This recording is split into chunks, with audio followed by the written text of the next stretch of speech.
Habagat pa rin ang nakakaapekto sa buong bansa at patuloy pa rin itong nagdudulot ng mga pag-ulan sa malaking bahagi po ng ating kalupaan.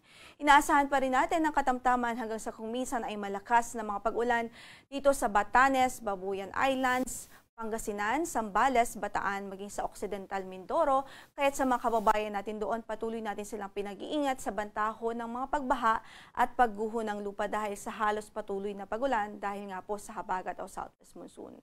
Samantala, dahil pa rin sa southwest monsoon, inaasahan pa rin natin ang generally maulap na papawirin at ina-expect pa rin natin ang mga pag-ulan ngayon sa natitirang bahagi pa ng Ilocos Region, sa Cordillera Administrative Region, Mainland Cagayan, sa natitirang bahagi pa ng Central Luzon, dito po sa Metro Manila, Cavite, Batangas, Rizal, Laguna, natitirang bahagi pa ng Mimaropa Region, sa Aklan, Antique, Negros Island Region, maging sa Zamboanga Peninsula. Kahit saan man ang lakad natin sa araw na ito, huwag kong kalimutang magdala ng mga pananggalang sa ulan.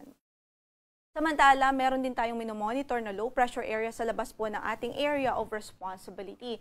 At base sa ating latest kanina na forecast at sa analysis natin, huling nakita yan sa layong 1,685 kilometers silangan ng extreme northern Luzon. So malayo naman po ito sa atin, nasa labas po ito ng ating area of responsibility at wala po itong direktang epekto ngayon sa anumang bahagi ng ating kalupaan.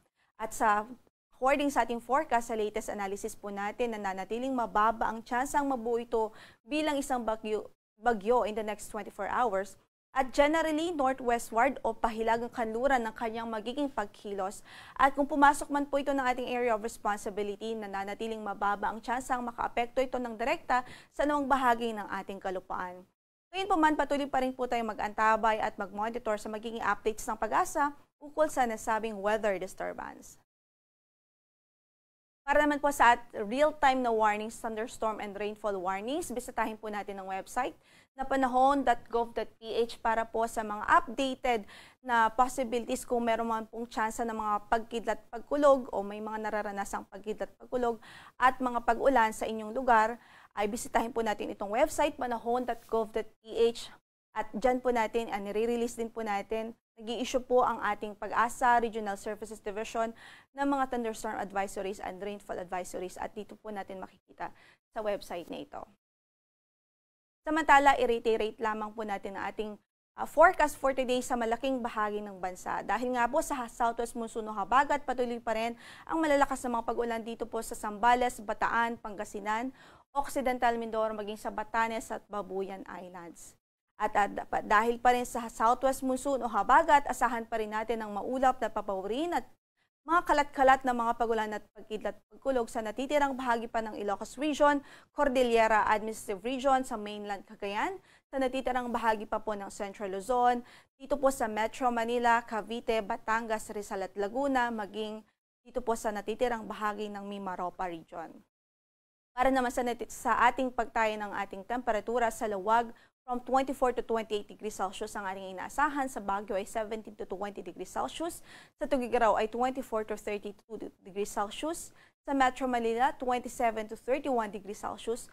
27 to 33 degrees Celsius naman po sa Legazpi City at sa Tagaytay ay 25 to 30 degrees Celsius. Para naman sa magiging forecast sa natitirang bahagi pa ng Luzon, yun po yung dito sa Quezon Province at maging sa Bicol Region, asahan natin bahagyang maulap hanggang sa maulap ang papawirin at may tsansa pa rin ho man ng mga thunderstorms o pagkidlat pagkulog, especially po sa hapon at gabi. Para naman sa natitirang bahagi po ng ating bansa, asahan pa rin natin dito po sa Aklan, Antique, Negros Island Region, maulap pa rin ang ating papawirin at may mga kalat-kalat na pagulan at pagkidlat pagkulog pa rin dahil sa habagat, gayon din sa Zamboanga Peninsula. Pero sa natitirang bahagi ng Visayas at Mindanao, bahagyang maulap hanggang sa maulap ang papawirin at may tsansa lamang ng mga thunderstorms sa hapon at gabi.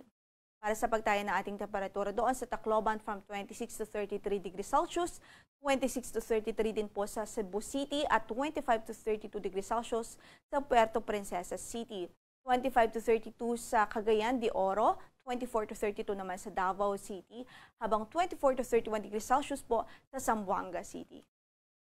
Sa kasalukuyan ay wala rin po tayong gale warning sa anumang bahagi ng ating mga baybaying dagat pero Ingat lamang po especially sa maliliit na sasakyang pandagat, lalong-lalo na dito sa northern at western seaboards po ng Northern Luzon, kung sana inaasahan pa rin natin ang katamtaman hanggang sa maalong kondisyon ng karagatan dahil pa rin po sa habagat o southwest. Sa natitirang bahagi naman ng ating bansa ay banayad hanggang sa katamtaman ang magiging pag-alon ng karagatan.